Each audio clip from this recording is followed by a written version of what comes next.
나온 자들 복 내려 주시옵소서. 아버지 하나님, 좋은 것 주시는 하늘아버지시오니 백성들, 하나님의 복된 자녀들, 아버지 하나님의 마음을 살피시며 그 형편을 다 아시오니 이제 채우시되 하늘에 신령한 것으로 채우시며 땅에 기름 것으로 넘치게 하여 주시사 우리의 모든 영혼이 다시 한번 주 앞에 힘차게 일어설 수 있도록 하늘의 생명으로 가득하게 하여 주시옵소서. 주여, 주 앞에 나와 간구할 때 나라의 민족을 위하여 기도하는 간구를 들으셨사오니 이 땅에 주의 은혜를 누리게 하여 주시옵소서. 이 나라가 하나님의 영광을 보는 나라가 되게 하여 주시옵소서.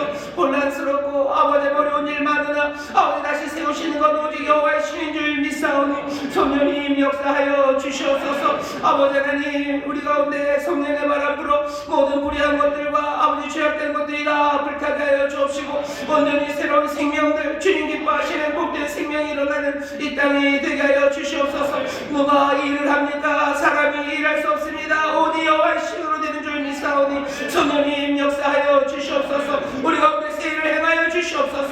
주여, 교회와 성도들을 위하여 기도합니다. 아버님, 이 땅에 정말로 하나님이 다스리심과 은혜가 가득함을 교회와 성도들을 통하여 증거하실 줄 믿사오니 아버지 하나님, 이 땅에 소금으로 이 땅에 이 세상의 빛으로 부르셨사오니 그 사명 감당하게 하여 주시옵소서. 이 혼돈의 세상에 하나하나 정리되어 가고 정돈되어가는 삶들을 주님께서 증거하게 하실 줄 믿습니다. 주여, 이 아프고 상한 이 땅에 하나님 주시는 치료와 강건함과 아버지 하나님 빛난 삶들을 주님이 증거하실 줄 믿사오니 교회마다 성도들마다 아버지 하나님 말씀 따라 살아가며 아버지 하나님 맡겨진 사명 감당하며 아버지 이 땅에 소망을 전하게 하여 주시옵소서. 주의 살아계심과 주의 역사를 전하게 하여 주시옵소서. 하나님의 은혜가 얼마나 크고 놀라우신지, 주의 능력과 지혜가 얼마나 위대하신지 아버지 하나님 귀하게 아름답게 분명하게 증거하는 아버지 교회와 성도들 될 수 있도록 성령님 우리 가운데 역사하여 주옵시고 주님 우리를 다스려 주시옵소서. 주여, 이 시간 주 앞에 나와 예배하는 우리 사랑하는 모든 성도들 성령으로 충만하게 하여 주옵시며 예비하신 평강에 놀라우신 복을 넘치게 하여 주시사 다시 한번 주를 향한 아버지 하나님 믿음의 노래가 우리 영혼에서 터져나오게 하여 주옵시고 아버지 모든 염려와 두려움은 다 사라지고 주를 향한 감사만이 넘쳐나는 우리 모든 성도들 되게 하여 주시옵소서. 오늘 이 시간 주의 영이 우리와 함께 하심을 믿습니다. 주님 우리와 함께 하심을 믿습니다. 아버지 하나님, 주와 함께하니 부족함이 없다는 고백들, 주가 함께 하시니 아버지 하나님 우리가 자녀를 누리는 놀라운 기적이 우리 모든 성도들 가운데 넘쳐나게 하여 주옵시고 다시 한번 하나님의 자녀의 권세로 일어서는 하나님의 복된 자녀들 되게 하여 주옵소서. 감사드리며 예수님 이름으로 축복하며 기도하옵나이다. 아멘. 좌우에 계신 분들에게 서로 믿음으로 격려합시다. 기적이 일어납니다. 기적이 일어납니다. 기적이 일어납니다. 아멘. 하나님 들으십니다. 하나님 들으시고 또 하나님의 그 귀하신 뜻을 우리 주님께서 남김없이 이루어 주십니다. 성실하신 주님, 신실하신 주님께서 오늘 이 시간 우리와 함께 하시니 우리의 삶의 구석구석 어느 것 하나 남기지 않으시고 사랑으로 새롭게 하시며 또 일으켜 세우실 줄 믿습니다. 이러면 곤란합니다. 그렇게 일으켜 세워주실 줄 믿습니다. 아멘. 아멘. 아멘. 오늘 예배하는 자리에 나오신 여러분을 환영합니다. 오늘 함께 주 앞에 나와 찬양하고 기도하고 또 말씀 듣는 가운데 살아계신 주님의 귀한 역사를 우리가 누리게 됩니다. 자, 오늘 우리에게 주시는 말씀은 누가복음 18장 1절부터 8절까지 말씀이고요. 설교의 제목은 믿음의 발견이라는 제목으로 말씀을 드릴 겁니다. 믿음의 발견입니다. 우리가 잘 아는 성경 구절 중에요. 믿음, 소망, 사랑 이런 거요. 믿음, 소망, 사랑 이 세 가지는 항상 있을 것인데 그 중에 제일은 사랑이라 라는 말씀을 우리가 잘 외웁니다. 참 외우기가 좋아요. 믿음, 소망, 사랑 너무 귀한 말씀이고 그 중에 제일은 사랑이다. 그런 마음이 또 따뜻해집니다. 근데 괜히 거기 사랑이라는 말이 들어가 있기 때문에 앞에 있는 믿음과 소망이 갑자기 빛이 좀 바래지는 것 같기는 합니다. 하지만 믿음이라는 게 우리 성도들에게 얼마나 중요한지 모릅니다. 믿음이라는 건 우리의 정체성의 기본이 되고요. 우리를 세상과 구별하는 기준이 됩니다. 잘 생각해 보셔요. 다른 사람들도 소망을 말하고 사랑을 말합니다. 그러나 우리처럼 믿지는 않아요. 사람들의 소망, 우리의 소망, 사람들의 사랑, 우리의 사랑 비슷하죠. 하지만 세상의 믿음 그리고 우리의 믿음 거기에서 뭔가가 달라지는 것 같습니다. 우리를 세상과 구별하는 기준이 되죠. 그리고 우리 같은 사람들을 부를 때 성도라고도 부르죠. 성도 그러면 거룩한 무리 이런 겁니다. 또 우리를 부르는 아주 흔한 말이 신자예요. 믿는 사람들이죠. 기독교 신자 뭐 이렇게 부릅니다. 믿음이라는 건 그래서 우리의 정체성의 기본이 되고 우리를 세상과 구별하는 기준이 됩니다. 뭐 여러분들 중에서 자녀들을 이제 결혼시켜야 될 때가 되신 분들은 항상 입에 달고 다니는 말이 있죠. 어디 믿음 좋은 청년 없냐고. 믿음 좋은 청년 어디 없냐고는 많이 하시는데 믿음 좋은 처녀 어디 없냐고 그렇게 얘기하지는 잘 않으시는 것 같아요. 어쩌면 믿음 좋은 청년이 더 희귀하기 때문이 아닌가 뭐 그런 생각도 합니다. 믿음 좋은 청년을 찾아요. 그리고 우리가 믿음 신자라고 우리를 부릅니다. 그러니 우리는 믿음에 대해서 굉장히 잘 알고 있는 것 같지만 가만히 생각해 보면 그렇지도 않습니다. 오늘 우리가 읽은 본문을 보면요, 예수님이 제일 마지막 8절에 내가 너희에게 이르노니 속히 그 원한을 풀어주시리라. 그러나 인자가 올 때 세상에서 믿음을 보겠느냐 하시니라. 인자가 다시 올 때 세상에서 믿음을 볼까, 믿음을 찾을 수 있을까 라고 얘기하시는 거예요. 믿음을 찾기가 굉장히 어렵습니다. 믿음의 발견이에요. 왜 이렇게 믿음 찾기가 어렵습니까? 예수 믿는 사람들이 그렇게 많고 예수 믿는 사람들이 다 신자고 그러니 믿음을 가졌을 텐데 왜 예수님은 이 세상에서 믿음 가진 사람을 찾기가 어려울 것 같다고 그 믿음을 찾을 수 있을까라고 물어보시는지 우리가 생각해 봐야 합니다. 우리도 확인해 봐야 돼요. 우리 예수님 다시 오실 때 우리 찬양해 주셨는데요. 그 소망의 날에 주님이 다시 오시는 그날에 정말로 찾으시는 그 믿음이 우리 안에 있을까? 믿는 사람들, 정말로 믿음으로 사는 사람들을 주님이 찾으실 때 내가 그리고 꽤나 많은 사람들이 믿음으로 살며 주님을 맞이할 수 있을까? 다시 한번 생각해 봐야 됩니다. 오늘은 믿음에 대해서 좀 생각할 겁니다. 믿음을 발견하기를 원합니다. 우리 안에 믿음이 있는지 다시 한번 우리도 먼저 찾아봐야 돼요. 왜? 그날에 주님이 오셔서 믿음을 찾아볼 거기 때문입니다. 준비되어야 되겠죠? 우리의 믿음이 준비되어 있는지. 그러려면 우리가 정말로 믿음이 뭔지에 대해서 다시 한번 생각해 봐야 됩니다. 사람들의 믿음에 대해서 여러 가지 생각들을 해요. 믿음 좋은 청년, 믿음으로 사는 사람, 그런 사람들의 그림을 좀 그려보십시오.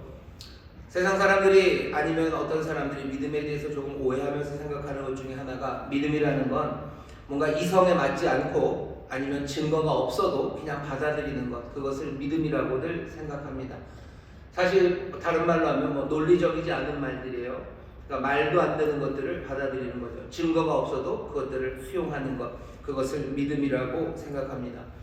그래서 사람들은 그런 식으로들 편견들을 갖고 있죠. 예수 믿는 사람들, 그리스도인들은 사실이나 아니면 논리나 과학 이런 것들을 따지는 사람들보다는 훨씬 더 비논리적인 사람이라고 생각을 합니다. 그럼 예수님이 이 땅에 오셔서 비논리적인 사람을 찾으려고 하시는 건가요?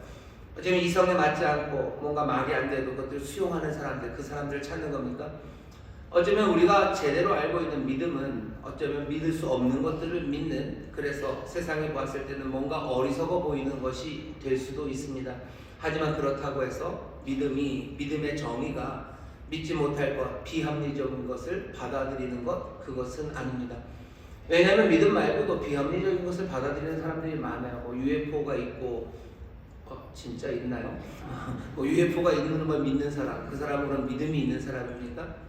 또 믿음에 대해서 생각하는 것 중에 오해하는 것 하나는요, 뭔가 믿음이라는 것, 추상적인 것, 아니면 신비한 것, 일상과 관련 없는 것, 그런 것들에 대한 여러 질문들, 그리고 그 질문에 대해서 답이 있고 그 답에 동의하는 사람들, 그 사람들이 믿음이 있는 사람들이라고 생각하는 겁니다. 이런 거죠. 외계인이 있다고 믿는지, 귀신을 존재한다고 믿는지, 지옥불은 뜨겁다고 믿는지, 그런 것들을 다 믿어요. 난 다 믿어요. 그러면 그 사람이 믿음이 좋은 사람이고, 예수님이 이 땅에 오셨을 때 찾는 그 발견되어야 될 믿음은 뭔가 그렇게 신비하고 일상과는 관련 없는 여러 가지 질문에 대해서 예라고 대답하는 사람들, 그 사람들일까? 믿음이 좋은 청년을 신랑감으로 찾는데 우리가 생각하는 믿음이 좋은 청년은 어쩌면 이런 일상과는 조금 거리가 먼, 그래서 추상적인, 때로는 신비한 이런 것들에 대해서 긍정하고 거기에 대해서 대답하는 사람들, 그 사람들이 믿음이 좋은 사람인가? 믿음이 뭔지, 믿음을 발견해 나가기 위해서는 어쩌면 세상 사람들이 우리에게서 발견하는, 아니면 이미 갖고 있는 믿음에 대한 생각들보다는 하나님의 말씀이 믿음에 대해서 뭐라고 가르치는지 거기에 대해서 귀 기울이는 게 훨씬 더 유익합니다. 믿음에 대해서 성경은 뭐라고 얘기하는지 사실은 굉장히 많은 이야기가 있어요. 그래서 그 얘기를 다 한다는 건 사실 오늘 이 짧은 시간에 불가능합니다. 아니 시간 핑계 되면은 될 수가 없죠. 왜냐하면 제가 그걸 다 설명할 능력도 어쩌면 없을지 몰라요. 하지만 그래도 오늘 다시 한번 주님께서 그렇게 다시 오시는 그때 믿음을 발견하고 싶다고 하시니 저나 여러분이나 정말로 주님 오시는 그때 발견되는 믿음의 사람들이 되기 위해서 우리가 알 수 있는 한 그리고 오늘 확인할 수 있는 한 이 성경의 가르침 오늘 말씀을 통해서 우리에게 가르쳐 주시는 그 믿음을 다시 한번 배워야 될 필요가 있습니다. 성경을 보시면 뭐 구약, 신약이 있어요. 구약이 두껍고 신약은 얇죠. 근데 가만히 생각해 보면 믿음에 대해서는 신약에서 훨씬 더 많이 가르치는 것 같아요. 여러분들이 아시는 것처럼 이신칭의 그래서 바울을 통해서 믿음으로 구원을 얻는다. 옛날 구약 시대에는 믿음으로 구원을 얻는 게 아니라 순종으로 율법으로 구원을 얻지만 여기 신약에 와서는 믿음으로 구원을 얻는다 하니 구약의 시절에 믿음에 대한 말이 별로 없을 것 같습니다. 여러분들의 그 추측이 다 틀린 것은 아니에요. 구약에 찾아보면 믿음이라는 이야기가 그렇게 많이 나오지는 않습니다. 하지만 우리가 알고 있는 결정적인 말씀이 하나 있죠. 하박국 2장 4절 말씀입니다. 신약에서도 믿음에 대해서 많이 인용한 하박국 2장 4절을 보면 이렇게 돼 있어요. 의인은 그의 믿음으로 말미암아 산답니다. 분명히 구약의 말씀이에요. 의인은 믿음으로 산대요. 그러니까 구약에서도요. 믿음으로 산다는 것을 부정하지 않습니다. 믿음으로 산답니다. 그럼 하박국이 말하는 그 믿음이라는 건 뭐겠습니까? 그 믿음이라는 건 뭔가 종교적인 교리를 고수하는 것 그것 아닐 거고요. 아까 말한 것처럼 의인은 믿음으로 말미암아 살아요. 뭔가 신비한 것을 계속 신비한 질문들에 대해서 대답하고 뭔가 비논리적으로 사는 것. 하박국에는 그런 의미는 없어요. 여기 하박국은 어떤 말씀이냐면요. 세상에 강포가 가득한 그 시절에 폭력과 강포, 악이 가득한 그 시절에 불확실한 시절에 어려운 시절에 한 분 하나님, 그 하나님을 신뢰하는 그 부름을 나타내는 겁니다. 믿음으로 산다는 건, 그 믿음으로 산다는 건 뭐예요? 그냥 뭔가 이상한 것에 대해서 고개를 끄덕이며 산다는 게 아닙니다. 어렵고 힘들고 강포가 가득한 세상에 오직 한 분 하나님만을 신뢰하고 의지하며 산다는 게 하박국이 말하는 의인은 그의 믿음으로 말미암아 산다는 뜻입니다. 그러니까 구약에서도 그래요. 뭔가 하나님을 신뢰하는 거죠. 구약에 따르면 그래서 믿음이라는 건 하나님 그 언약 안에서 자기의 하나님이 되시고 또 그들은 하나님의 백성이 된 그 사람들이 자기들의 하나님 그 여호와 하나님 앞에 헌신하는 것. 헌신하며 자기의 전 존재입니다. 내 마음과 생각과 힘 모든 것들을 다해서 그분을 의지하고 신뢰하는 것 그것이 믿음입니다. 이미 아는 것 같은데요. 그러면 여러분들 잘 아셨어요. 믿음이라는 건 하나님 앞에 전적으로 내 모든 것을 가지고 신뢰하는 겁니다. 근데 어떻게 신뢰합니까? 어떻게 믿고 살아갑니까? 그 신뢰하는 방법들을 구약이 길게 써놨죠. 모세오경이라고 말하는 창세기, 출애굽기, 레위기, 민수기, 신명기 그 5개를 적어도 유대인들은 모세오경, 토라라고 부르면서요. 그것이 하나님을 전적으로 믿으며 사는 방법이에요. 어떻게 신뢰합니까? 신뢰하는 방법을 하나하나 적어놓은 것, 그 안내서가 모세오경입니다. 사람들은 믿음으로 주를 신뢰하며 그 말씀대로 살아갑니다.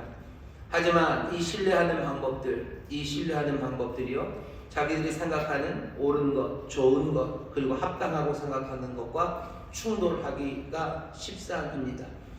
하나님은 이스라엘에게 그 백성들에게요 모세오경을 통해서 뭔가 용서에 대해서 알려주셔요. 회복에 대해서 알려주셔요. 그리고 살아가는 거룩한 길에 대해서 알려주셔요. 그게 여호와를 신뢰하고 정말로 믿음으로 살아가는 그 길인데 그게 좋지 않아요. 그게 자기들에게 옳은 것 같지 않아요. 합당하지 않은 것 같습니다. 예를 들면 7년이 안식년이 되면 모든 빚을 탕감해 줍니다. 그게 좋지 않아요. 내가 돈을 빌려줬는데 내가 그 돈을 받아야 되는데 7년이 돼서도 못 갚으면 그것들을 다 탕감해 준다고요? 내게 좋겠습니까? 좋지도 않아요. 좋지 않을 뿐만 아니라 옳아 보이지도 않아요. 그게 옳습니까? 옳지 않죠. 받아야 되는 게 옳은 것 같죠. 하나님의 길, 그 신뢰하며 나가는 길이 내게 좋지도 않고 내게 옳지도 않습니다. 그러니 내게 전혀 합당하지 않다고 생각하게 되죠. 그러면 그 신뢰하는 방법과 부딪힙니다. 그것들이 부딪힐 때 믿음으로 산다는 건 어떤 겁니까? 그 부딪히는 가운데서도 위험을 감수하며 여전히 부딪혀도 하나님을 신뢰하는 거예요. 여전히 거기에 소망을 두는 겁니다. 그러면서 살아가는 것, 그것이 믿음으로 살아가는 일입니다. 구약 성경 전체가 그러면 믿음으로 살아가는 거예요. 모세오경이라는 앞에 그 5권이 정말로 어떻게 신뢰하며 믿음으로 살아가는 방법들을 얘기하고 있죠. 유대인들이 성경을 나누는 구약 성경을 나누는 방법은요, 타나크, 그래서 셋으로 나눕니다. 앞에 모세오경은 신뢰하는 길이에요. 그 다음에 나오는 느비임, 그러면 이건 선지서입니다. 선지서 안에는 역사서들이 있어요. 여호수아, 사무엘, 그 다음에 열왕기서, 이런 역사서도 다 선지서예요. 그리고 우리가 잘 아는 이사야, 에스겔, 그리고 예레미야, 그 뒤에 있는 선지서들 12개 작은 것, 그게 다 느비임 선지서입니다. 선지서는 뭐예요? 믿음으로 살아가면서, 아니 어쩌면 믿음으로 살지 못하면서 하나님의 믿음으로 살아가는 사람들에게 어찌하고 또 믿음으로 살아가지 못하는 사람들에게 어찌했는지에 대한 그 역사의 이야기들이 기록되어 있는 겁니다. 그 뒤에 나오는 건 뭐예요? 그 뒤에 세 번째 타나크의 키어가 뭡니까? 케투빔이에요. 이거 그냥 성문서, 거룩한 여러 가지 책들입니다. 시편, 욥기, 잠언 이런 것들이에요. 룻기 이런 겁니다. 그 얘기들은 뭐예요? 사람들 고민하는 거죠. 믿음으로 살아간다는 게 뭔지에 대한 그 고민들, 거기서 나오는 찬송들, 그 믿음으로 살아가기 위한 지혜들, 그것들을 모아놓은 책이 그 케투빔이에요. 그러면 성경 전체가, 구약은 다 뭡니까? 믿음으로 살아가는 거예요. 믿음으로 살아갑니다. 하나님만을 신뢰하며 살아갑니다. 그러니 하나님이 알려주신 그 신뢰하며 살아가는 그 방법들, 그것 따라 살아가고, 그것 따라 살아가지 못했을 때 하나님이 우리에게 하시는 말씀, 그것 따라 살아가지 못했을 때 하나님이 우리에게 하시는 일들, 그것 따라 살아갈 때 하나님이 우리에게 하시는 일들, 그 모든 것들을 기록해 놓고 거기 가운데 고민하며 함께 살아갔던 그 모든 이야기들. 그러니 구약은 믿음을 가르치지 않는 게 아니라 어쩌면 몽땅이 믿음에 관한 이야기이기 때문에 오히려 믿음이라는 말을 쓸 필요가 없었던 겁니다. 하나님의 사람들, 하나님께서 바라셨던 바는 뭐예요? 믿음으로 살기를 원하는 거죠. 하나님만을 신뢰하는 겁니다. 하나님만을 의지하는 겁니다. 온 마음으로, 온 정성으로, 온 힘으로 주님이 가르치시고 하나님이 가르치신 그 길을 걸어가는 것, 그냥 그게 믿음으로 살아가는 겁니다. 믿음이 좋다는 게 이제 뭔지 좀 생각이 감이 잡혀요. 믿음이 좋다는 건 뭔가 비합리적을 믿는 것, 믿음에는 그런 면이 나타날 겁니다. 하지만 비합리적인 것을 믿는 게 믿음은 아니에요. 여기 뭔가 신비하고 뭔가 세상에는 없는, 일상과는 떨어진 그 신묘 막측한 질문들에 대해서 내가 답을 가지고 있는 것, 그게 믿음이 있는 건 아닙니다. 구약성경 전체는 우리가 믿음으로 살아가는 것, 위험하고 그것이 우리의 생각과 부딪히고, 우리가 옳다는 것과 부딪히고, 우리가 좋아하는 것과 부딪히고, 우리가 합당하다는 것과 부딪힐지라도 내가 믿음으로 하나님을 신뢰하며 그 신뢰의 길들을, 그 따라가야 되는 그 방법들을 하나하나 따라가는 것, 그것이 믿음으로 사는 일입니다. 예수님이 발견하고 싶어하는 거죠. 하나님이 발견하고 싶어하죠. 그러니 구약시대 하나님은 그런 사람들을 발견하고 싶어하셔요. 나의 의는 믿음으로 말미암아 살리라. 믿음으로 말미암아 사는 사람들, 믿음으로 사는 사람들, 하나님이 기뻐하실 수밖에 없죠. 자기만을 의지하고 자기의 길을 그렇게 끝까지 따라오는 사람들, 자기의 생각과 부딪혀도, 자기가 좋아하는 것과 부딪혀도, 내가 옳다고 하는 것과 부딪혀도 그 고민하면서 하나하나 하나님의 말씀대로 살아야 된다는 그 이야기들, 거기에 나오는 여러 가지 실패의 이야기들과 하나님의 축복의 이야기들을 보면서 다시 한번 내가 걸어가야 될 길을 확인하는 사람들, 그 사람들이 구약의 사람들이었습니다. 믿음으로 산다는 건 그런 거죠. 그럼 신약은 뭡니까? 구약에서 다 됐네요. 아니, 신약에 오면 조금 다른 이야기가 하나 시작이 됩니다. 뭐냐면 그렇게 믿음으로 살았으면 참 좋겠는데 그게 안 되는 거죠. 구약의 역사가 보여주는 거예요. 방법은 다 나와 있어요. 그리고 무엇이 하나님의 뜻인지도 분명합니다. 그런데 그렇게 살아가지를 못하는 거죠. 하나님의 말씀이 그렇게 완전하게 주어졌고 또 그 길을 분명하게 보이셨건만 사람들은 그 길을 가지 못합니다. 그러니 어떻게 하셔요? 믿음이 없는 그 사람들에게, 믿음으로 살 수 없는 그 사람들에게 하나님이 주신 방법은요, 그냥 믿음을 주십니다. 믿음이 오십니다. 갈라디아서에서 묘하게 얘기해요. 믿음에 대해서 신약에 많이 말씀하시지만 오늘은 그냥 이 말씀 하나만 여러분들에게 전해드리고 싶습니다. 갈라디아서 3장 25절 보면 믿음이 온 후로는 우리가 몽학선생 아래 있지 아니하도다. 여기 믿음이 왔다. 23절에 보면 갈라디아 3장 23절 믿음이 오기 전에 우리가 율법 아래 매인바되고 계시될 믿음의 때까지 갇혔느니라. 23절을 보면 믿음이 오기 전에는 율법 아래에 있었어요. 근데 이제 믿음이 옵니다. 믿음이 와요. 믿음이 계시되어 보여지기 시작하죠. 25절에서는 믿음이 온 후로는 얘기합니다. 도대체 뭐가 온 겁니까? 믿음이라고 말하지만 우리가 알아요. 여기서 오신 분은 예수 그리스도십니다. 바울은 뭐라고 얘기했냐면요. 믿음으로 살아야 되는데 믿음으로 살지 못한 하나님의 백성에게 하나님이 하신 일은 뭐예요? 그냥 믿음이 오신다. 믿음이 오신다. 예수 그리스도 내 안에 살아계신 바로 그분이 믿음이라고 말합니다. 믿음으로 산다는 건 그냥 말장난같이 보이지만 아니요. 이건 말장난은 아닙니다. 갈라디아서 분명히 얘기하고 있어요. 25절 3장 25절 다시 읽겠습니다. 믿음이 온 후로는 우리가 몽학선생 아래 있지 아니하도다. 26절입니다. 너희가 다 믿음으로 말미암아 그리스도 예수 안에서 하나님의 아들이 되었습니다. 어쩌면 그 정확하게 그냥 1대1로 대응하면요. 뭐요? 너희가 다 믿음으로 그리스도로 말미암아 그리스도 예수 안에서 하나님의 아들이 되었어요. 믿음으로 말미암아 그리스도 안에 거하게 됩니다. 그게 왜 그런 거예요? 예수 그리스도로 말미암아 우리는 예수 그리스도 안에 살아가게 된 거예요. 전에 앞에 있었던 그 믿음은 어쩌면 구약의 그 믿음, 하나님을 신뢰하는 우리의 뭔가였다면 이젠 아닙니다. 그냥 믿음이 오시는 거예요. 믿음이 오셔서 믿음을 우리에게 주셔서 우리가 예수 그리스도로 말미암아 예수 그리스도 안에 살아가게 됩니다. 그렇다면 이제 믿음으로 산다는 건 뭐겠습니까? 믿음으로 산다는 건 다른 말 아니에요. 우리 안에 계신 예수 그리스도와 함께 살아가는 겁니다.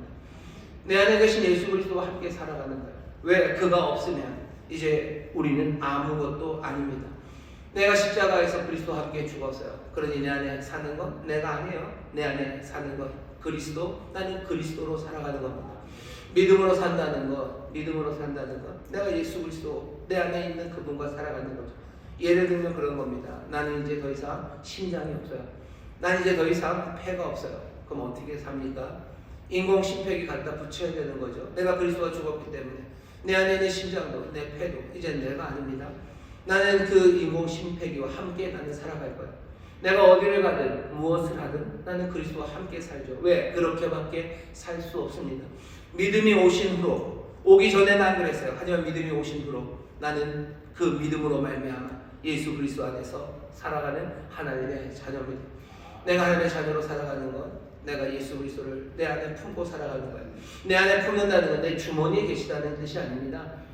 내 주머니에 계신 예수 그리스도. 그러니 내가 예수를 잃어버려도 나는 살 수 있습니까? 아니요. 난 예수 잃으면 살 수 없습니다. 왜? 나는 그리스도와 함께 죽었어요. 내 심장은 없어요. 내 폐는 없어요. 나를 살아가게 하는 것은 예수 그리스도십니다. 믿음으로 산다는 것에 대해서 갈라디아서에서 바울이 얘기하는 건 아주 무시무시한 이야기예요. 그냥 십자가에서 우리는 죽었고 내가 사는 건 그리스도, 내 안에 그리스도예요. 우리가 믿음으로 삽니다. 그 믿음에다가 바울은 아주 과감하게 뭘 갖다 놓은 거예요? 예수 그리스도를 집어넣은 거예요. 믿음으로 삽니다. 다시 말하면 나는 예수 그리스도로 삽니다. 구약과 달라졌습니까? 분명히 달라졌어요. 하지만 그렇다고 해서 전혀 다른 이야기는 아닙니다. 구약에서는 뭐였습니까? 내가 하나님만을 의지하고 삽니다. 내가 하나님만 의지하고 하나님만 바라보고 삽니다. 내가 하나님만 바라보고 살기 위해서 그 신뢰의 방법을 율법이라는 것으로 주셨어요. 이스라엘은 뭘로 살아요? 율법을 품고 살아요. 그 말씀을 품고 삽니다. 예수 그리스도 이 땅에 오신 말씀의 육신이 되신 그분이죠. 달라졌습니까?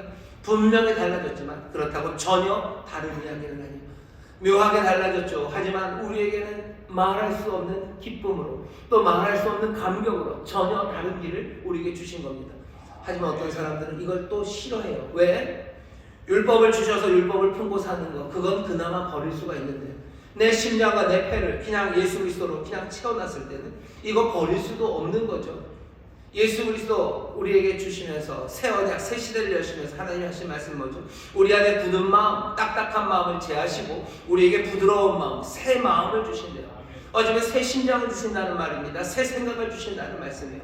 믿음으로 산다는 건 뭡니까? 여기 갈라디아서 말씀을 통해 보면 신약에서는 적어도 분명하게 가르칩니다. 우리 안에 계신 예수 그리스도와 함께 살아가는 것, 내 삶의 모든 일상이 그렇게 예수 그리스도와 함께 예수 그리스도로 살아가는 것, 그것이 믿음으로 사는 겁니다. 믿음 좋은 청년은 누굽니까? 믿음 좋은 청년은 누굽니까? 예수님께서 이 땅에 오셔서 찾으시려는 자는 누굽니까? 믿음으로 사는 사람을 찾기를 원하셔. 그 사람들을 의롭다 하실 거예요. 그 사람들에게, 믿음으로 사는 그 사람들에게 하나님의 나라와 하나님의 자녀가 되는 그 권세와 영원한 생명을 주실 거예요. 믿음으로 사는 사람입니다. 믿음으로 살아가는 사람들, 그 사람들은 의로워져요. 우리가 잘 아는 이신칭의에 관한 이야기입니다. 그 얘기를 좀 해보려고 합니다. 그럼 믿음으로 사는 사람이 의롭다는 건 뭡니까? 오늘 본문을 보시죠. 오늘 본문 보시면 처음 시작은 이렇게 됩니다. 항상 기도하고 낭망치 말아야 될 것을 저희에게 비유로 하여 가라사대. 오늘 말씀은 기도에 대해서 가르치는 것처럼 시작을 하셔요. 그래. 그럼 기도하는데 보시니 어때요? 이 과부 하나가 끈질기게 매달리죠. 악한 재판장, 불의한 재판장, 하나님을 경외하지도 않고 그냥 아주 난장판인 이 재판장에게 이 과부가 끈질기게 매달립니다.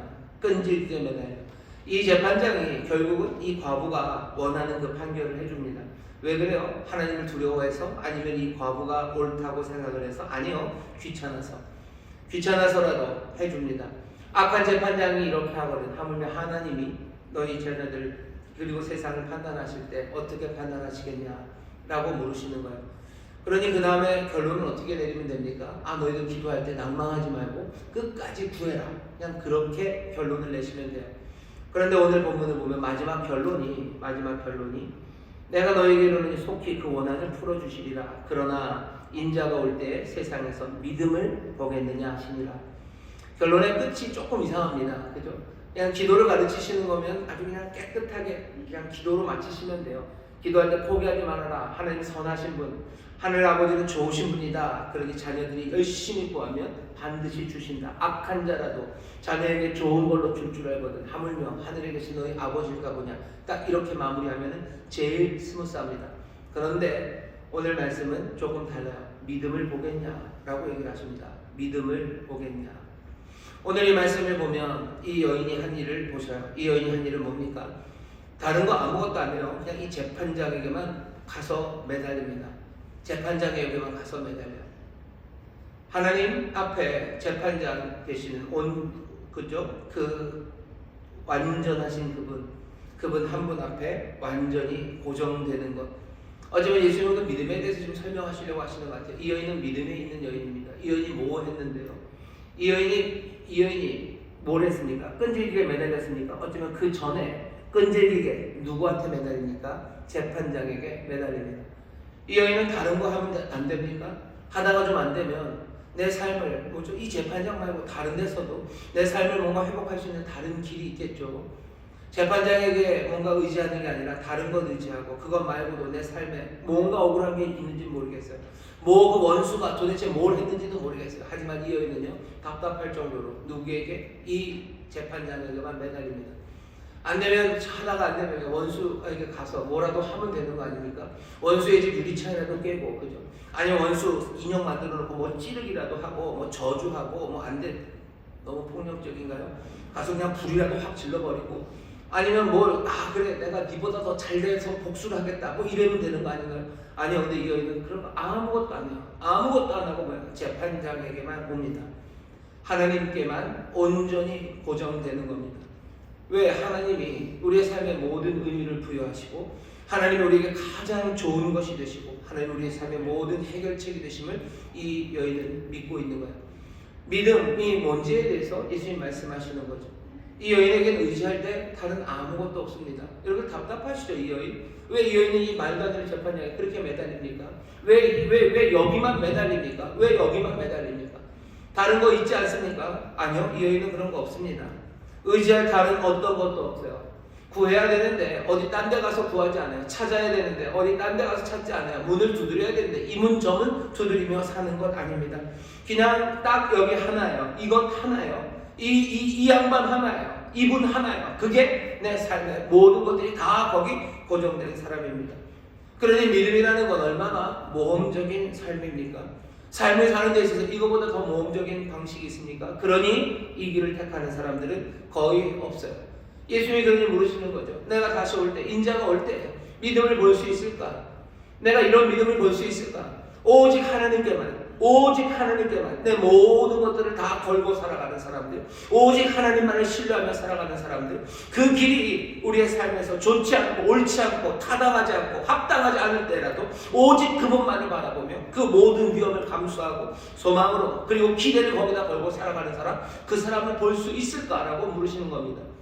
믿음이라는 게 뭔지 조금씩 보이기 시작해요. 믿음이라는 게 뭔가 비합리적이라는 얘기가 아니에요. 믿음이라는 게 뭔가 추상적이고 뭐 영적이고 신령하고 뭔가 알 수 없는 일상과 떨어진 이상한 질문들에 다 고개를 끄덕이는 것, 그게 믿음이 좋은 사람이 아닌 것 같습니다. 믿음을 예수님이 발견하고 싶어 하셔요. 우리 안에도 이 믿음이 발견되어야 되겠죠. 그냥 오직 한 문만을 두드리는 사람이요, 오직 한 군데서만 구하는 사람이요, 오직 한 군데서만 찾는 사람입니다. 그 사람을 볼 수 있을까? 오늘 우리가 읽은 이 본문 18장을 보면요, 여기는 어떤 자리입니까? 이건 재판장이에요. 재판의 자리입니다. 재판장, 이 의롭지 못한 재판장이 5절에 보면 내가 그 원한을 풀어준대요. 원한을 풀어주겠다라고 얘기를 합니다. 원한을 풀어주겠다는 얘기는 이 재판에서 누구의 이 과부의 손을 들어주겠다는 거죠. 과부의 손을 들어준다는 건 과부가 의롭다고 말하는 겁니다. 과부의 정당성을 인정해 주는 겁니다. 이 당시 유대인의 법정에서는요, 판사, 재판장이 있어요. 재판하는 사람이 있고요. 그리고 사람들은 민사건이 됐건 형사건이 됐건 다 재판장 앞에 가져옵니다. 그러면 항상 재판장에서는 둘이 있는 거예요. 둘이 있죠. 이쪽에 뭔가를 가져온 사람, 그리고 거기 재판을 당하는 사람 둘이 있습니다. 누구의 편을 들어주냐, 그것이 재판장이 하는 결정이에요. 재판장이 이 사람이 옳다 하면 이 사람은 정당성이 인정되는 겁니다. 이 입장을 지지한다는 거죠. 이 사람을 두둔한다는 거죠.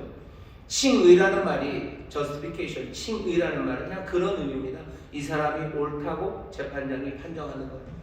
우리가 이심칭의라는 말 많이 해요. 믿음으로 의롭다함을 얻습니다.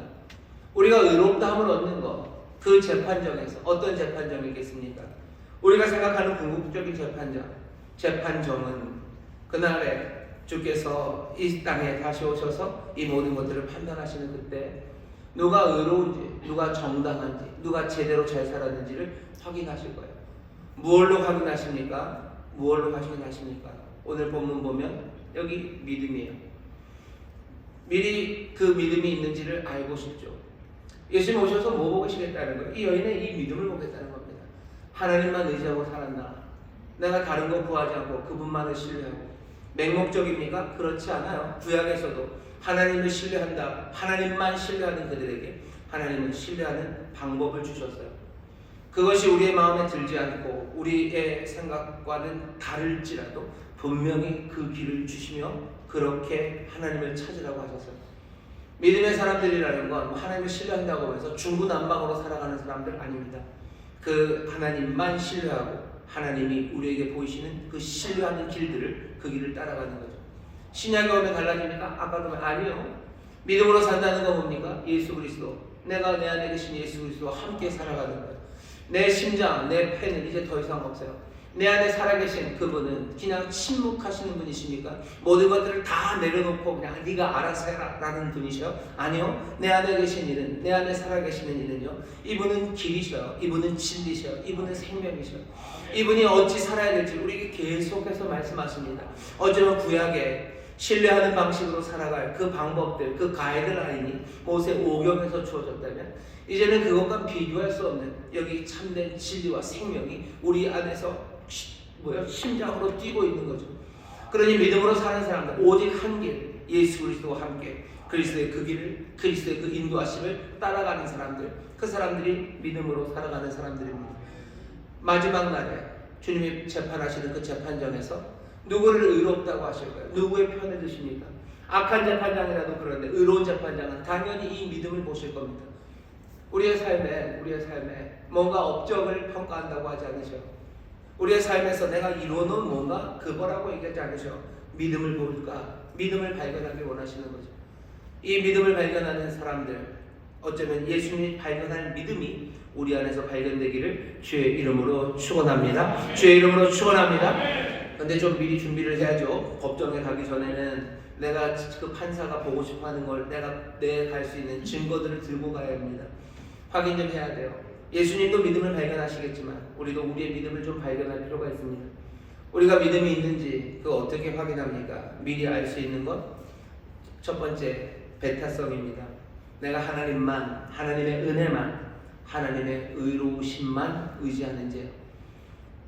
나는 이 문 저 문을 두드리는지, 아니면 나는 한 문만 두드리는지, 나는 여기저기 찾고 있는지, 아니 나는 오직 한 분만 찾고 있는지, 모든 것들을 다 빼어내는, 다 지워내는, 소거해버리는 거죠.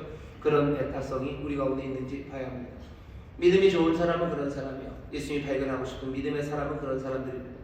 우리의 믿음도 우리가 찾아봐서 나는 정말 하나님만, 내 주님만 나는 사랑하고 그분만 따라가고 있다면 여러분들은 믿음으로 살아가는 사람들입니다. 예수님이 찾고자 하는 바로 그 믿음, 의롭다 하시는 그 믿음으로 살아가시는 분들입니다. 또 이 여인을 보시면 어떻습니까? 이 여인은 배타적일 뿐만 아니라 이 여인은요, 불굴의 지속적인 믿음을 가졌어요. 나는 이리저리 방황하지도 않을 뿐만 아니라 나는 멈추지도 않는가요? 나는 멈추지 않는가? 내가 믿음의 사람이라는 건 멈추지 않는 겁니다. 히브리서에서도 그러죠. 믿음은 다른 것 아니에요. 심륜에 빠지는 것 아니에요. 뒤로 물러나는 것 아니에요. 주저앉는 것 아니에요. 믿음은 앞으로 가는 겁니다. 내가 가는 길이 험해도, 내가 가는 길, 갈 곳을 몰라도 내가 오직 그분 한 분만 바라보면서 아주 배타적으로 그분만 바라보며 지속적으로 불굴의 의지로 가는 사람들, 그 사람들의 믿음입니다. 나는 멈춰 있는가 물어보시면 돼요. 멈춰 있는 사람들 하나님 기뻐하지 않습니다. 주저앉아 있는 사람들 하나님 기뻐하지 않죠. 하나님 우리 주님 오실 때 찾고자 하는 그 믿음은요, 주저앉아 있는 사람들 아니라 걷고 있는 사람들입니다. 주님이 이 땅에 언제 오실지 몰라요. 하지만 주님 오실 때 정말로 주저앉아 있는 내가 아니라 믿음으로 걷는 나를 발견하게 되기를 주의 이름으로 축원합니다. 그렇게 되기를 소망합니다. 믿음은 배타적이고, 그리고 믿음은 움직여갑니다. 또 믿음은 어떻게 확인되냐면요, 좀 세상에서 어리석어 보입니다. 믿음은 어리석어 보여요. 왜 어리석어 보이냐면 두 가지쯤이겠죠. 하나는 세상과는 다른 길을 가기 때문입니다. 바울도 얘기합니다. 십자가의 도가 우리에게는 하나님의 능력이 되지만 헬라인들, 세상에 구원받지 못하는 사람들에게는 어리석어 보인다고. 왜 어리석어 보이죠? 그냥 문화적인 가치, 그 가치에 반하기 때문입니다. 십자가의 도, 우리는 십자가의 도를 사랑해요. 어떻게 십자가를 사랑합니까? 십자가는 사형틀인데 세상의 문화와는 전혀 달라요. 우리는 십자가를 사랑해요. 사람들은 십자가를 미워하고, 아니 십자가를 저주합니다. 그리고 십자가를 외면해요. 하지만 우리는 그것들을 사랑하죠. 우리가 믿음으로 살아갈 때 우리는 우리의 이웃을 판단할 때는 말도 안 되는 어리석은 판단들을 합니다. 예는 참 많습니다. 야고보서 2장 같은 데 보면요, 2장 2절부터 4절에 제가 잠깐 읽어볼까요? 야고보서 2장 2절부터 4절 보면 이런 말씀이 있습니다. 만일 너희 회당에 금가락지를 끼고 아름다운 옷을 입은 사람이 들어오고 또 더러운 옷을 입은 가난한 사람이 들어올 때 너희가 아름다운 옷을 입은 자를 돌아보아 가로되 여기 좋은 자리에 앉으소서 하고 또 가난한 자에게 이르되 너는 거기 섰든지 내 발등상 아래 앉으라 하면 너희끼리 서로 구별하며 악한 생각으로 판단하는 자가 되는 것이 아니냐. 믿음으로 살아가는 사람들은 어떻게 하는 거예요? 여기 야고보가 말하는 바는 뭡니까? 평등하게, 공평하게 대하라는 거죠. 하지만 이건 우리가 생각하는 것, 아니 우리의 문화와는 전혀 다릅니다. 이렇게 했다간 바보 소리들은 어리석은 사람이죠. 뭔가 훌륭하고 내 삶을 좀 일으켜 세울 수 있는 사람, 내 삶에 유익이 될 만한 사람들, 그 사람들과 어울리고 그 사람들에게 잘해주고, 그게 훨씬 더 세상의 문화와 합당해요. 하지만 믿음의 사람들은 그렇게 하지 않습니다. 왜? 구약식으로 말하면 하나님의 법이, 하나님을 신뢰하며 살아가는 방식이 그렇게 가르치지 않아요. 예수 그리스도가 신약에 와서 믿음으로 산다는 건 내 안에 있는 그리스도와 함께 사는 건데, 내 안에 있는 그리스도가 그렇게 가르치지 않으셔요. 내 안에 있는 그리스도가 내 심장을 그런 방식으로 뛰게 하지 않으셔요. 우리가 압니다. 마태복음 25장에 보면 예수님이 심판하시죠. 심판하시는 그 자리, 의로움을 정하시는 그 자리에서 어떻게 정하십니까? 마태복음 25장 40절 보면 지극히 작은 자 그 사람에게 한 것, 그것이 나에게 한 것이고 그 사람에게 하지 않은 것, 그것이 나에게 하지 않은 거랍니다. 믿음으로 살아간다는 것, 그것은 어쩌면 세상이 볼 땐 어리석어 보이는 결정이에요. 하지만 그 어리석어 보이는 결정을 말씀드렸죠. 끊임없이 배타적으로 멈춤 없이 하는 사람들, 그 사람들이 믿음의 사람들입니다. 계속해서 그렇게 할 거예요. 계속해서 그렇게 할 겁니다. 나는 믿음으로 그렇게 할 겁니다. 세상은 잘 나가는 사람들이랑 친구 되라고 얘기하고 그렇게 하는 게 좋은 거라고 씩 웃으면서 얘기하지만 믿음의 사람들은 아니요, 끝까지 그렇게 하지 않을 겁니다. 지극히 작은 자에게 하는 것이 나에게 하는 것이라는 그 말씀, 그거 하나 믿고 그 문을 두드려요. 그것을 찾아요. 그리고 그것을 구합니다. 거기서 포기하지 않아요. 멈추지 않아요. 그것 말고 다른 이야기들에게 배타적으로 그 길을 걸어가는 사람들, 그 사람들이 믿음으로 살아가는 사람들입니다. 믿음으로 살아가는 사람들은 세상에서 어리석어 보일 겁니다. 어리석어 보이는 모든 것이 믿음은 아니에요. 하지만 분명히 믿음으로 사는 것은 세상에서 어리석어 보이는 길입니다. 그렇게 이해하시는데요. 누렇다고 다 금은 아닙니다. 하지만 금은 분명히 누렇죠. 어리석어 보이는 게 다 믿음은 아니에요. 하지만 믿음은 분명히 어리석어 보입니다. 왜? 세상의 문화와는 전혀 다른 길을 걸어가기 때문이에요. 또 왜 그렇죠? 왜 어리석어 보입니까? 불가능한 일을 가능하다고 생각하기 때문입니다. 로마서 4장에 보면 아브라함이 자기를 고백해요. 내 몸이 죽은 몸 같았을 때, 아브라함의 몸이 죽은 몸 같죠. 나이 100살에 무슨 아이를 낳습니까? 하지만 4장 20절 로마서 보면 믿음으로 견고하여져서 하나님께 영광을 돌립니다. 믿음으로 견고하여져서 하나님께 영광을 돌려요. 이건 약간 19금입니다. 사라가 무슨 그냥 갑자기 뭐 성령으로 잉태된 거 아니에요. 아브라함의 자식입니다. 아브라함의 자식을 어떻게 낳겠습니까? 뭐 우리가 다 알아요. 다 알아요. 100세 된 아브라함은 믿음으로, 사람들은 웃고 불가능하다고 생각하는 그 일을 아브라함은 하는 거예요. 합니다. 한 번에 아이가 생겼는지 뭐 그랬으면 좀 좋겠습니다. 하지만 아브라함은 어떻게 한 거예요? 세상 사람들은 불가능하다고 생각했던 그 일들을 하나씩 믿음으로 해나갑니다. 그러니 세상은 어리석다고 하겠죠. 하지만 믿음은 이 일들, 불가능한 일들을 하게 만드는 겁니다. 생각할 수 없는 것들을 생각하게 해요. 누가 약한 자가 강하다고 생각합니까? 하지만 믿음은 그렇게 생각하게 합니다. 믿을 수 없는 것을 믿게 해요. 생명이 죽음에서 나온다고 누가 믿습니까? 그래도 우리는 믿음으로 모든 생명이 죽음에서 나온다고 믿어요. 불가능한 일을 항합니다. 예수의 이름으로 정말로 죄인들의 용서를 선언하며 자신의 힘으로 할 수 없는 그 일들을 하나하나 해 나가는 것. 그러니 세상은 어리석다고 하겠죠. 하지만 그것이 예수님이 발견하고 싶어하는 믿음이고 또 우리가 우리에게서 발견해야 되는 믿음입니다. 믿음은 결국은 사랑과 섬김으로 나타날 겁니다. 사랑과 섬김, 사랑이 되지 못하는 것, 그것은 믿음이 아니에요. 왜냐하면 아까도 말씀드렸죠. 그 믿음으로 산다는 건 하나님만을 신뢰하는 건데 하나님을 신뢰하는 그 길을 누가? 하나님이 알려주셨어요. 모세오경에서 율법이 무엇으로 완성됩니까? 하나님 사랑하고 이웃 사랑하는 것. 믿음으로 삽니다. 그 사람은 사랑할 수밖에 없어요. 신약으로 오면 달라집니까? 왜 달라지겠습니까? 예수 그리스도와 함께 그리스도와 안에서 살아가는데 그리스도가 우리에게 주시는 계명은 여전히 서로 사랑하라는 거예요. 그렇게 끔찍하게 우리를 사랑하시는 이가 우리 안에서 우리를 사랑하시며 우리를 사랑의 길로 인도합니다.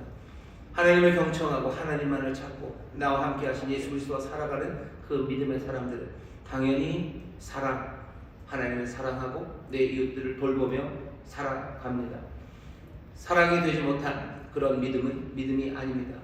믿음이 좋다면서 뭔가 왈왈한 사람들이 있어요. 믿음이 좋아서 뭔가 산을 옮기러 달려나가는 사람들, 믿음이 좋다고 하면서 뭔가를 부딪히며 나가는 사람들. 하지만 거기에 사랑이 없다면 그건 아무것도 아닙니다. 사랑이 되지 못한다면 그것은 믿음이 아닙니다. 오늘 우리가 믿음에 대해서 살펴봤습니다. 예수님은 그 믿음을 발견하고 싶어 하셔요. 정말 우리의 삶, 그 마지막 그 시간에 우리가 믿음으로 살아왔음을 확인하고 싶어 하시고 그런 사람들을 찾고 싶어 하십니다. 그러면 믿음이 뭔지 우리에게 알려주시죠. 이 믿음의 삶은 복된 삶입니까? 마지막에 우리의 정당성을 인정받을 거예요. 우리가 고난, 핍박, 세상 사람들의 조롱, 어쩌면 우리 자신의 의심까지라도 있었을지라도 우리는 어떻게 해요? 믿음으로 살아가는 겁니다.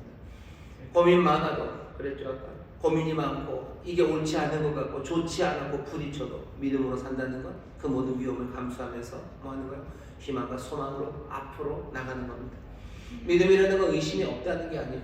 내가 예수 그리스도를 믿고 예수 그리스도를 품고 예수 그리스도를 따라 살아가는 것. 그 길에 눈물도 많고 때로는 의심도 생기고요. 넘어질 때도 많습니다. 하지만 믿음은 멈추지 않고 계속해서 그 문을 두드리며 나가는 것. 주님이 물으시죠. 아니 궁금해하시죠. 아니 기대하시죠. 이 믿음을 찾기를 원하죠. 지금도 주는 이 믿음을 찾기를 원하십니다. 지금도 이렇게 주님을 간절히 찾으며 주를 구하는 사람들, 주님 앞에 나오는 사람들, 그 사람들을 찾아다니셔요. 만나면 기뻐하실 겁니다. 만나면 행복해 하실 겁니다. 그 기쁨이 우리 가운데 가득해서요. 우리도 그 기쁨으로, 그 감사함으로 살아갑니다. 오늘 여기 모인 우리 모든 인천 순목의 성도 여러분들, 이 믿음으로 발견되는 여러분들 되시기를, 우리 안에 그 믿음이 또한 발견되어 서로가 서로에게 소망이 되시기를 주의 이름으로 축원합니다. 기도하겠습니다. 하나님 감사합니다. 주님이 믿음을 찾기를 원하십니다. 믿음의 사람 찾기 원하십니다. 우리가 이제 이 믿음의 사람으로 발견되기를 원합니다. 다시 한번 오늘 이 말씀 주셨으니 정말로 믿음 좋은 신자들, 아버지는 믿음 좋은 재직들, 아버지 믿음 좋은 하나님의 일꾼들 되게 하여 주옵소서. 감사드리며 예수님 이름으로 기도하옵나이다. 아멘. 이 시간에 통성으로 기도하실 때 성령님 우리를 도우셔서 믿음으로 살게 하여 주시옵소서. 믿음으로 사는 자들 되게 하여 주시옵소서. 깨닫게 하시고 또한 믿음 우리에게 오시사 정말로 믿음의 사람들, 하나님의 의인들, 하나님의 자녀로 살아가게 하여 주옵소서. 주여 세 번 크게 부르시고 통성으로 기도하겠습니다. 주여, 주여, 주여. 아버지 하나님 감사합니다. 아버지 우리의 믿음이, 아버지 우리가 믿음으로 살기 원합니다. 아버지 믿음이 발견되는 자들이 원합니다. 아버지 믿음으로 발견되기 원합니다. 주님이 찾으시는 믿음, 아버지 하나님 찾으시는 믿음 되기 원합니다. 찾으시는 믿음 되기 원합니다. 오직 하나님만을, 오직 아버지만을